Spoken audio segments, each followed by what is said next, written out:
ये आज भारत के हर व्यापारी के लिए एक केस स्टडी है।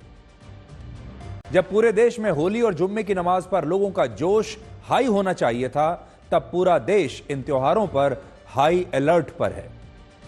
सोचिए, क्या आपने कभी कल्पना की थी कि एक दिन ऐसा भी आएगा जब हमारे त्योहारों पर बधाई संदेश से पहले ही हाई अलर्ट जारी किए जाएंगे। आज देश भर के अलग अलग राज्यों में, शहरों में, गांव में भारी पुलिस बल को तैनात किया गया है ताकि होली और जुम्मे की नमाज पर सांप्रदायिक हिंसा ना हो। कल क्या होगा, इसे लेकर देश के बहुत सारे लोग चिंता में पड़े हुए हैं। कल भारत के 116 करोड़ हिंदू और 22 करोड़ मुसलमानों की असली अग्नि परीक्षा है, जिसमें उन्हें पूरी दुनिया को यह बताना है कि कुछ कट्टरपंथी ये तय नहीं कर सकते कि पूरे देश के हिंदू और मुसलमान क्या सोचते हैं और वो अपने अपने उत्सव और त्योहार एक साथ मिलकर नहीं मना सकते। हिंदू और मुसलमानों के लिए इन दोनों में एक दूसरे के लिए कितना सद्भाव है, कितनी गुंजाइश है, ये कल पूरा देश और पूरी दुनिया देखेगी। और हमें पूरी उम्मीद है कि इस अग्नि परीक्षा में भारत के हिंदू और मुसलमान जरूर पास होंगे। अब दूसरा रंग देखिए। जिन राज्यों में विपक्षी दलों की सरकारें हैं, वहां जुम्मे की नमाज के लिए नहीं बल्कि होली के त्योहार को लेकर गाइडलाइंस और नए कानून जारी किए गए हैं। कांग्रेस की सरकार वाले तेलंगाना में हैदराबाद पुलिस ने कहा है कि बिना सहमति के किसी को भी रंग लगाना, उस पर पानी फेंकना, सार्वजनिक स्थानों पर रंग डालना या होली के मौके पर बाइक्स पर इकट्ठा होकर जुलूस निकालना पूरी तरह प्रतिबंधित है और अगर कोई व्यक्ति ऐसा करेगा तो उसके खिलाफ कड़ी कानूनी कार्रवाई की जाएगी। झारखंड में भी हेमंत सोरेन की सरकार है और उन्होंने भी बिना अनुमति के डीजे लगाकर गाने बजाने, लाठी लेकर बाहर निकलने और बिना सहमति के किसी को रंग लगाने पर पाबंदी लगा दी है और इनका उल्लंघन करने पर सख्त कार्रवाई की चेतावनी दी है। इसीलिए आज आप सबको यह सोचना है कि हमारे देश में हिंदू और मुसलमानों को लोग बांट रहे हैं या फिर राजनीति बांट रही है। हिंदू और मुसलमान खुद से बंट रहे हैं या नेता उन्हें बांटने की पूरी कोशिश कर रहे हैं। नेता इन त्योहारों के जरिए संदेश देना चाहते हैं, अपना वोट बैंक पक्का करना चाहते हैं। होली को लेकर डर का जो माहौल बनाया जा रहा है, उससे ज्यादा सावधान रहने की जरूरत है। अफवाहों और भड़काऊ बयानबाजी से बचने की जरूरत है। ब्यूरो रिपोर्ट, आज तक।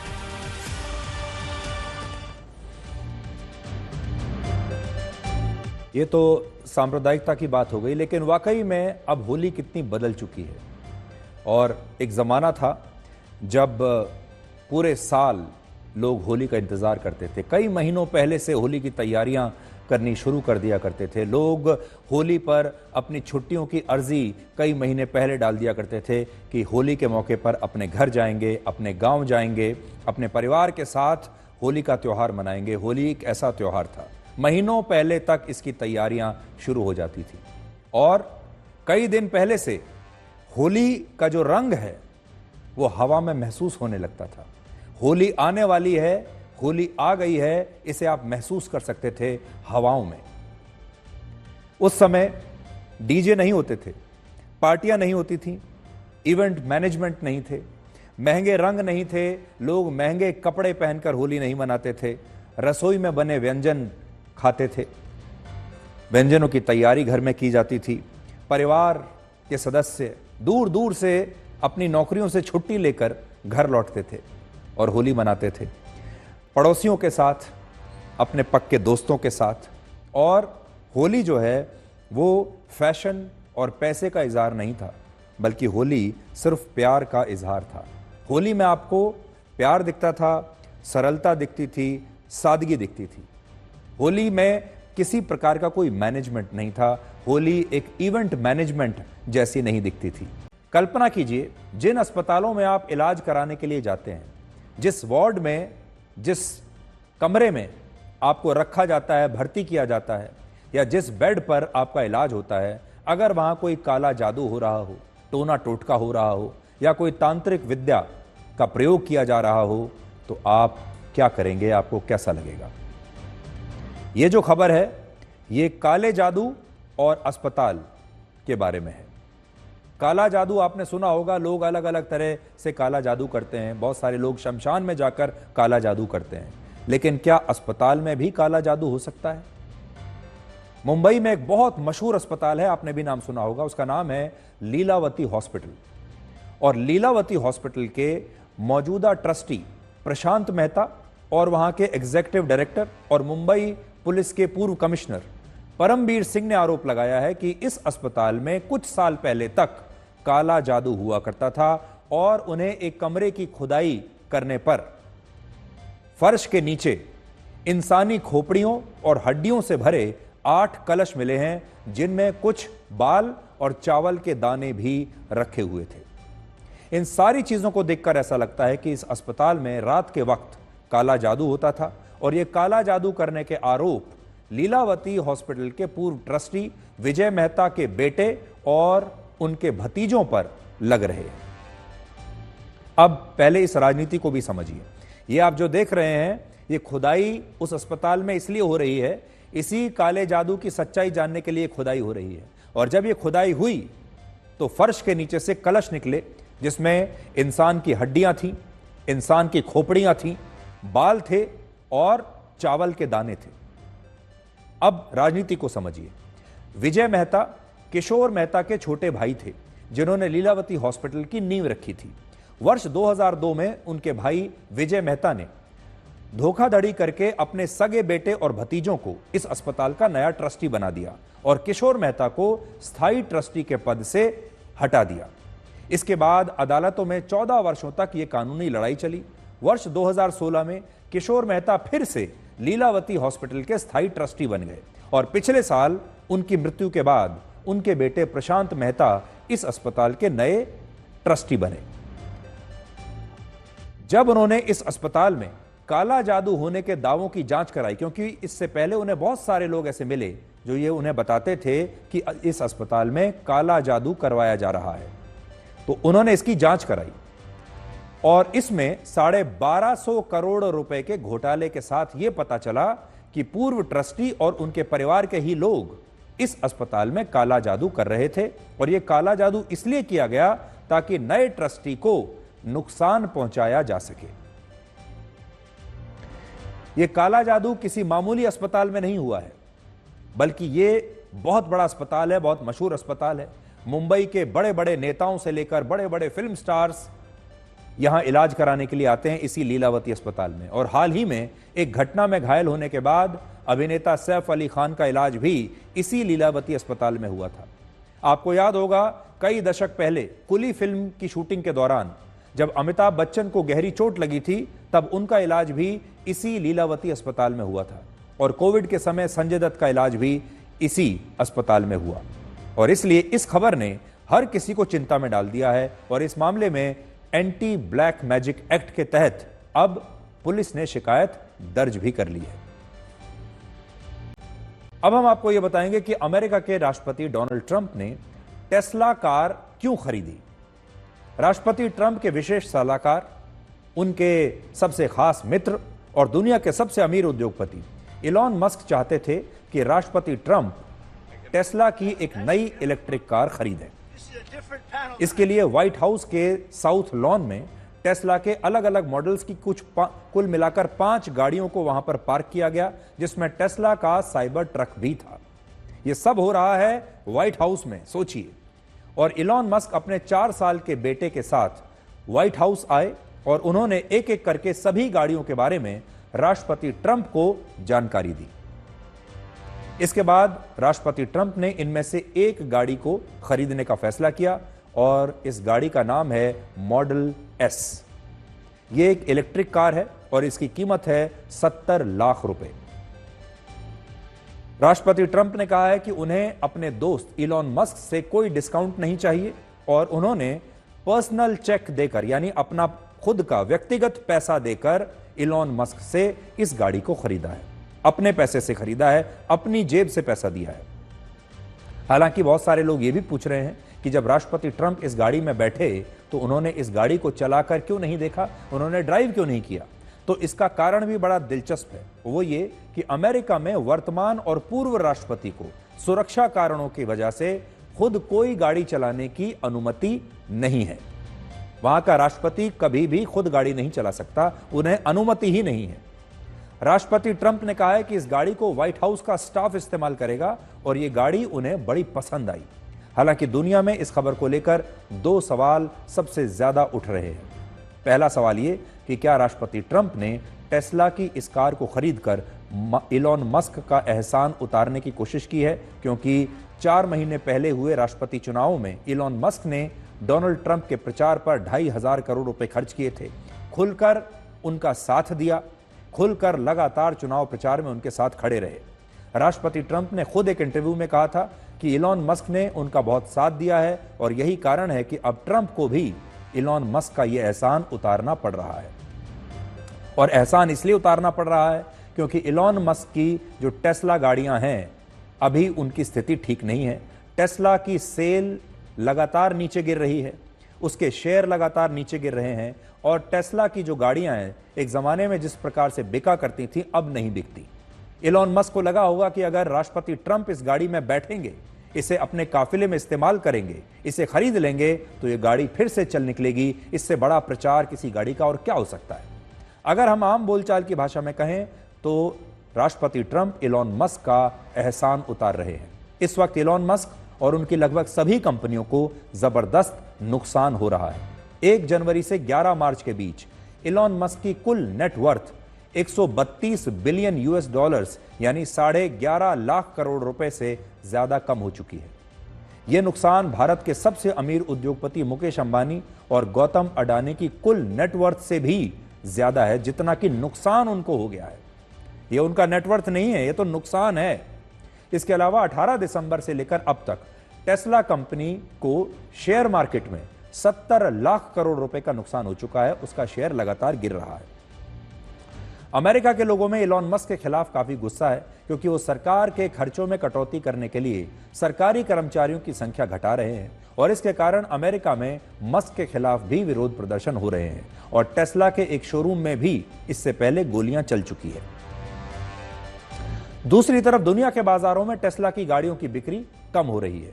इनमें अमेरिका में 10%, चीन में 11.5%, ऑस्ट्रेलिया में 33%, जर्मनी में 59% और ब्रिटेन में टेस्ला की गाड़ियों की बिक्री 12% गिर चुकी है।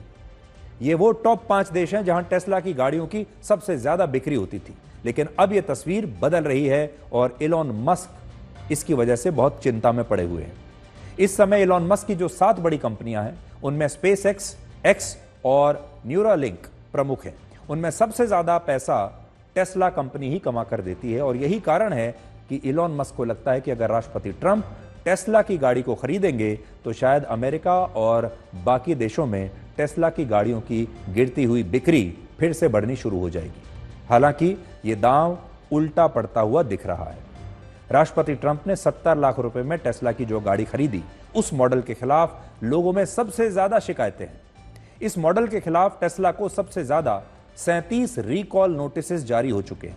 इनमें इस गाड़ी के airbags, power steering features, faulty door handles, brake disc और सेल्फ ड्राइविंग से जुड़े फीचर्स के खिलाफ कई शिकायतें मिल चुकी हैं, क्योंकि ये फीचर्स काम नहीं कर रहे हैं ठीक से और इनमें खामियों के ही कारण टेस्ला की गाड़ियों की बिक्री कम हुई है। अब राष्ट्रपति ट्रंप ने जब से इस गाड़ी को खरीदा है, तब से इसमें आने वाली शिकायतों की और भी ज्यादा बात हो रही है और लोग कह रहे हैं कि वो ज्यादा पैसा देकर टेस्ला की ये कार क्यों खरीदें। एक बड़ा सवाल यह भी है कि क्या राष्ट्रपति ट्रंप इतने लोकप्रिय हैं कि लोग उनसे प्रभावित होकर टेस्ला की इतनी महंगी इलेक्ट्रिक कार खरीद लेंगे।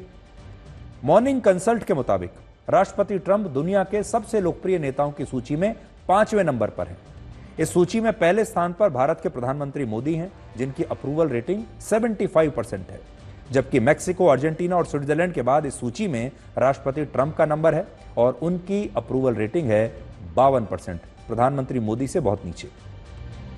राष्ट्रपति ट्रंप ने अपने खुद के पैसे से यह कार खरीदी है, लेकिन अमेरिका में इसकी चर्चा कम बल्कि विवाद ज्यादा हो रहा है। लोग कह रहे हैं कि एक तरफ इलॉन मस्क सरकार के जरूरी खर्चों को गैर जरूरी बताकर सरकारी खर्चों में कटौती कर रहे हैं, लोगों की नौकरियां छीन रहे हैं, और दूसरी तरफ राष्ट्रपति ट्रंप को दुनिया की सबसे महंगी इलेक्ट्रिक कार में से एक बेच रहे हैं और अपने ही बनाए हुए नियमों को तोड़ रहे हैं।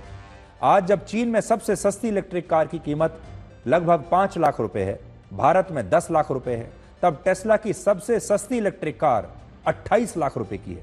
और अगर भारत में टेस्ला की ये गाड़ी आई तो इसकी कम से कम कीमत 36 लाख रुपए के आसपास होगी। इसलिए आज इलॉन मस्क को भी यह सोचना होगा कि क्या राष्ट्रपति ट्रंप के एक गाड़ी खरीदने से टेस्ला की बिक्री बढ़ जाएगी। अब आज की आखिरी खबर, और यह बड़ी दिलचस्प है। क्या आप कभी कल्पना कर सकते हैं कि एक भुजिया बनाने वाली कंपनी की मार्केट वैल्यू डोमिनोज, मैकडॉनल्ड्स और केएफसी जैसी मल्टीनेशनल कंपनियों से भी ज्यादा हो जाए भारत के बाजार में। नमकीन भुजिया बनाने वाली कंपनी हल्दीराम की मार्केट वैल्यू 90,000 करोड़ रुपए आंकी गई है। सिंगापुर की एक इन्वेस्टमेंट कंपनी टेमासेक ने हल्दीराम की 10% हिस्सेदारी को करीब 8,730 करोड़ रुपए में खरीदा है। और यह deal fast moving consumer goods यानी इस सेक्टर में हाल फिलहाल की सबसे बड़ी डील है। हल्दीराम की यह सफलता उन लोगों के लिए एक प्रेरणा है जो किसी काम को छोटा समझकर कई बार उसे करना नहीं चाहते। सोचिए, क्या भुजिया बनाकर एक कंपनी आज 90,000 करोड़ रुपए की हो सकती है और बड़ी बड़ी विदेशी कंपनियां आज उससे जुड़ना चाहती। यह तस्वीर आज आपको देखनी चाहिए। यह तस्वीर है राजस्थान के बीकानेर की एक छोटी सी दुकान की है। यहीं से हल्दीराम की भुजिया का कारोबार शुरू हुआ था। वर्ष 1937 में यहां 5 पैसे प्रति किलोग्राम में हल्दीराम की भुजिया बेची जाती थी। इस छोटी सी दुकान को देखकर किसी को यह नहीं लगा होगा तब कि यहां की भुजिया एक दिन 80 से ज्यादा देशों में बेची जाएगी और विदेशी कंपनियां इसकी हिस्सेदारी खरीदने के लिए लाइन लगाकर खड़ी होंगी। भुजिया बनाने वाली कंपनी हल्दीराम पिज्जा, बर्गर वाली बड़ी बड़ी कंपनियों से आगे है। फास्ट फूड बनाने वाली बड़ी बड़ी मल्टी नेशनल कंपनियों से उनकी तुलना में इसे कहीं ज्यादा कीमती माना गया है। भारत में हल्दीराम की मार्केट वैल्यू 90,000 करोड़ रुपए आंकी गई है, जबकि डोमिनोज की मार्केट वैल्यू भारत में 39,000 करोड़, बर्गर किंग की मार्केट वैल्यू 3,000 करोड़ रुपए, मैकडॉनल्ड्स की 13,000 करोड़ रुपए और केएफसी और पिज्जा हट की कुल मार्केट वैल्यू 30,000 करोड़ रुपए के आसपास है। ये सारी बड़ी बड़ी मल्टीनेशनल कंपनियां हैं जो फास्ट फूड बेचती हैं, दुनिया भर में बेचती हैं, लेकिन हल्दीराम इनसे भी आगे है। घरों में मेहमानों को जब नमकीन दिया जाता है, उन्हें नमकीन परोसा जाता है चाय के साथ, ये भारत की परंपरा का एक हिस्सा है। चाय हो या कॉफी हो, उसके साथ नमकीन खाना भारत के लोगों को बहुत पसंद है। नमकीन खाना, भुजिया खाना हमारा सबसे प्रिय टाइम पास है और यही कारण है कि भारत में स्नैक्स की खपत लगातार बढ़ी है और इसमें विदेशी स्नैक्स के अलावा भारत के जो पारंपरिक स्नैक्स हैं, भुजिया जैसे ये लगातार बहुत अच्छा कर रहे हैं बाजारों में। भारत का स्नैक्स मार्केट वर्ष 2023 में 42,695 करोड़ रुपए का था और अनुमान है कि 2032 तक यह बढ़कर 95,000 करोड़ रुपए का हो जाएगा। वर्ष 2025 में यह बाजार 54,000 करोड़ रुपए का हो गया है अब इस साल, जिसमें 13% की हिस्सेदारी अकेले हल्दीराम की है। हल्दीराम की सफलता की कहानी हमें बहुत कुछ सिखाती है। पहली सीख है बदलाव का रिस्क उठाना। 1937 में गंगा बिशन अग्रवाल ने जब भुजिया बनाना शुरू किया तो उन्होंने पारंपरिक तरीके से बेसन वाली साधारण भुजिया नहीं बनाई, बल्कि उन्होंने मोठ दाल से करारी और चटपटी भुजिया बनाने का एक नया प्रयोग किया, एक रिस्क लिया और यह प्रयोग कामयाब रहा। दूसरी सीख है लोगों के तानों को अपनी शक्ति बनाना। आप में से बहुत सारे लोगों को यह पता नहीं होगा, लेकिन हल्दीराम का नाम लोगों के तानों से निकला हुआ नाम है।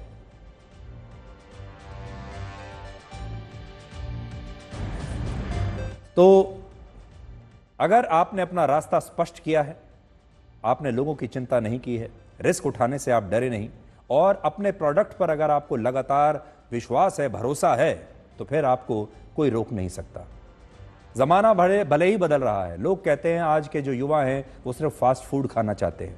बड़ी बड़ी मल्टीनेशनल कंपनियां फास्ट फूड लेकर भारत के बाजार में आ रही हैं। विज्ञापनों पर लाखों करोड़ों रुपया वो खर्च कर रही हैं। बड़े बड़े ब्रांड एम्बेसडर्स वो अपने लिए ले रही हैं। शानदार उनके आउटलेट्स बन रहे हैं, लेकिन उसके बाद भी हल्दीराम उनके सामने आज भी सीना तान कर खड़ा हुआ।